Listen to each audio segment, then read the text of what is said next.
Përshëndetje dhe mirë se erdhët të gjithë ju të shenjës së Demi. Do bëjmë një mesazh për ju, The Hero, të dashur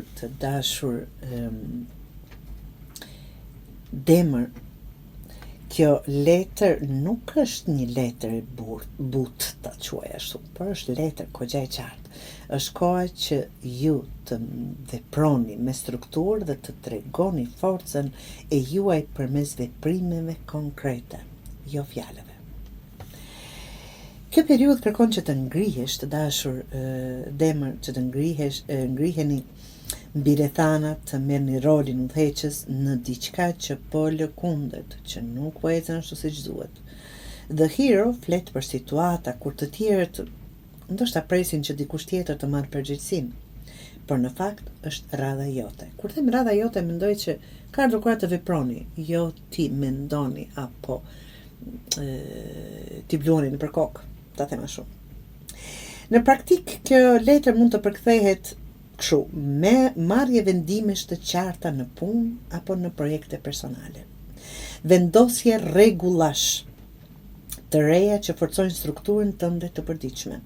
Shmangje nga viktimizimi, të dashur, apo justifikime, të dashur Demër, nëse diçka nuk funksionon, ndryshon mënyrën si e bën.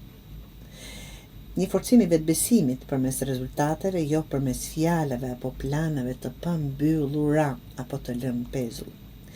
Kjo letër të kujton të qenit hero nuk është dram, por përgjegjësi e qëndrueshme dhe veprim i qëllimshëm. Të dashur Demër, javët që vinë mund të vendosin përballë një sfide ku duhet të tregosh karakter. Absolutisht të fortë. Mos prit motivim, krijoje vetë. Nëse je në një fazë pune apo vendim biznesi, mos e shty, strukturo, vendim të një gjëje për ta vendosur, çfarëdo që të jetë, bëj planin dhe nis më njëherë. Nëse ke ndier ngërç ose ngecje, kjo letër thot qartë, mos prit që dikush të vi të shpëtoj. Ti je personi që do ta zgjidh dhe duhet ta zgjidhësh.